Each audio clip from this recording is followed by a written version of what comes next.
In ancient times, in a peaceful village surrounded by golden fields and a serene river, lived a young man named Aron. From a young age, he accompanied his father on long journeys through the fields, learning to feel the earth, the cycle of the seasons, and the effort that each seed required to grow. The simple house of wood and clay held memories of cold nights when the family gathered around the fire, telling ancient stories of courage and overcoming. Aron listened to everything with bright eyes, but his heart already held a different fire from everything he saw around him. Every night, after the exhausting work in the field, he would sit by the riverbank and observe the stars. He dreamed of building a great stone bridge over the river, a bridge so strong and beautiful that it would unite the two banks forever, allowing families to visit each other without danger during the floods, for trade to flourish, and for the entire village to prosper. He imagined children running freely over the structure, mothers carrying baskets without fear of the strong current, and elders telling stories on the other side of the river. Everyone laughed at him. A stone bridge, that is the work of kings and masters who studied for years. You are just a farmer's son, the neighbors would say with a mocking tone as they passed by him, carrying tools. Even Aron's father, a good man but weary from the hard life, would shake his head. Son, dreams that are too big bring too much suffering. Focus on the land that feeds us.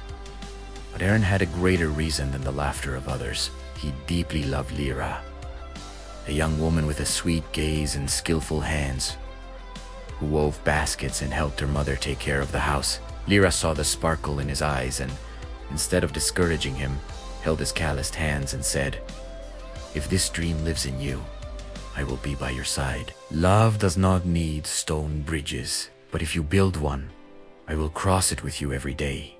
She often accompanied him to the riverbank at dusk, sitting beside him in silence, just feeling the breeze from the river and sharing the weight of that great desire. Aron began to collect small stones on the riverbanks after work. He returned home with bleeding hands, sore shoulders, and clothes covered in dust, but with a shy smile on his face. Lira waited for him every night with a clean cloth to clean his wounds, a hot broth, and words of encouragement that warmed more than any fire. She never complained about the extra tiredness, because she saw in his effort the proof of a sincere and faithful love. In that time, their love was simple, made of fidelity and small daily gestures. Aron's father, seeing his son's tireless dedication, began to help in secret, teaching him how to stack stones firmly and choose the most resistant ones. Little by little, the old farmer realized that Aron's perseverance awakened something dormant in his own heart. The dream, still impossible in the eyes of almost everyone, was gaining its first true form, stone by stone, night after night. The years passed, and Aron's bridge barely rose from the ground. Day after day, he carried heavy stones under the scorching sun or the fine rain that made the soil slippery. His back hurt constantly. His muscles protested with every movement, but he remained firm. A great flood destroyed everything he had built.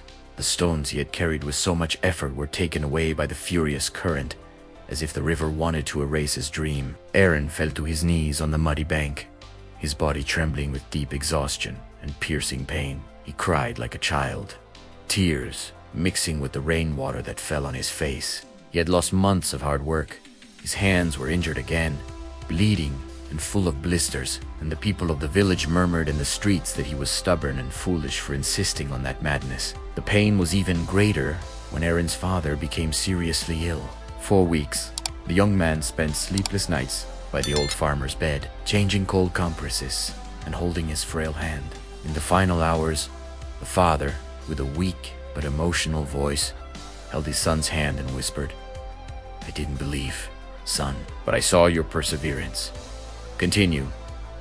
Don't build just the bridge. Build the man you are becoming." Those words echoed in Aron's chest like a bomb and a wound at the same time. He buried his father with a heart broken into 1,000 pieces, feeling the crushing weight of loneliness and the responsibility he now carried alone. Lira, even while suffering deeply with him, never wavered. She cared for his mother with maternal affection, helped in the fields from dawn until sunset, and at night sat beside Aron under the faint light of an oil lamp. She sang softly ancient songs of hope that her grandmother had taught her, her gentle voice calming the storm inside him. "Suffering is not the end of the story," she said with tearful eyes, but full of faith. "It is the fire that proves whether the dream is true." Many times, Lira also cried in silence when Aron slept, exhausted. But at dawn, she was there again, with a gentle smile and fresh bread to strengthen his body and spirit. Aron almost gave up several times. He felt envy for those who lived simpler lives, without dreams so heavy that they seemed to crush the soul. There were days when he stood still looking at the river, questioning whether it was worth so much sacrifice. So much pain accumulated in his shoulders and heart. Doubt consumed him like a cold shadow. But every time he looked at Lira, who never demanded anything from him other than loyalty and sincere love, he found the strength to continue. Her fidelity was like an anchor in the midst of the storm. He changed the way he worked. He observed the river's flow for entire days, mentally noting how the water hit the stones and roots. He learned from the ancient trees how to resist the violent current. Studying their deep and firm roots, he began to carve stones with more intelligence, choosing each one with care and patience. The pain made him wiser, humbler, and stronger. The union with Lira and the living memory of his father sustained him in every step. The dream seemed more impossible than ever. But Aron was no longer the same young dreamer of yore. He was a man shaped by perseverance, by pain, and by the faithful love that never abandoned him. One day, a rich merchant traveling between the banks stopped in the village and saw the foundations of the bridge. Impressed by the silent determination and the structure that already resisted time, he watched Aron working alone under the sun. After talking to the residents and hearing the stories of years of effort, the merchant offered better tools, strong ropes, and some helpers for a short time in exchange for the bridge facilitating his future trade. It was not charity.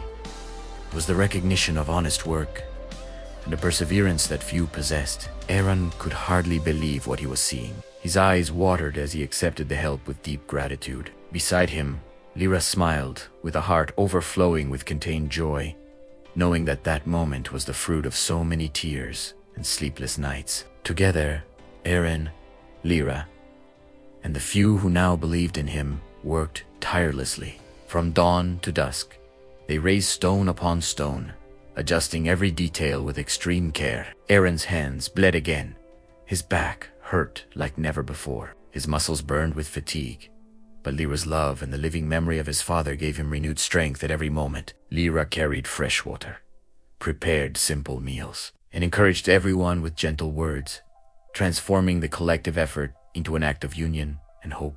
There were still moments of doubt, when the strong wind threatened to knock down the structures, but Lira's fidelity and the vision of the dream approaching kept Aron on his feet. He remembered his father's words and Lira's songs on dark nights. When the last stone was carefully placed and the bridge finally connected the two banks with impressive firmness, the entire village came out to see. The river, once a dangerous and separating barrier, became a path of connection and new life. Families reunited with emotional hugs after long separations. Merchants arrived, bringing fabrics, tools, and seeds that brought prosperity. And children ran happily and carefree over the solid structure, laughing with pure happiness. On the inauguration day, under a clear sky and with the calm river as witness, Aron took Lira by the hand with infinite tenderness and crossed the bridge with her, step by step.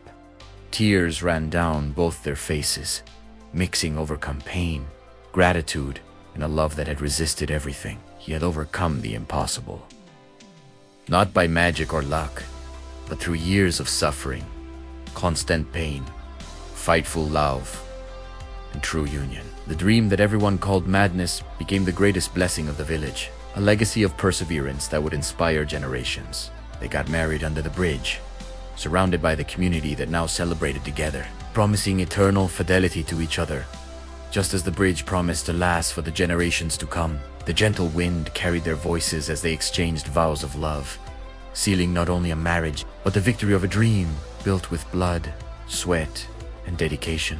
This story reminds us that dreams that seem impossible are not measured by the ease of achieving them, but by the strength of perseverance and the love that sustains us in the darkest moments. Suffering is not a punishment, it is the teacher that makes us worthy of victory. Fidelity and union transform pain into purpose and loneliness into legacy. If you carry a big dream in your heart, do not heap up. Build stone by stone, day after day, with love and patience. The impossible only remains impossible while we give up on it. If this story touched your heart, subscribe to the channel for more emotional stories like this one. Leave your comment. What impossible dream do you carry? How has perseverance already changed your life? Your story also deserves to be told. Share and inspire others. Thank you for listening. May your particular bridge be built with love and firmness.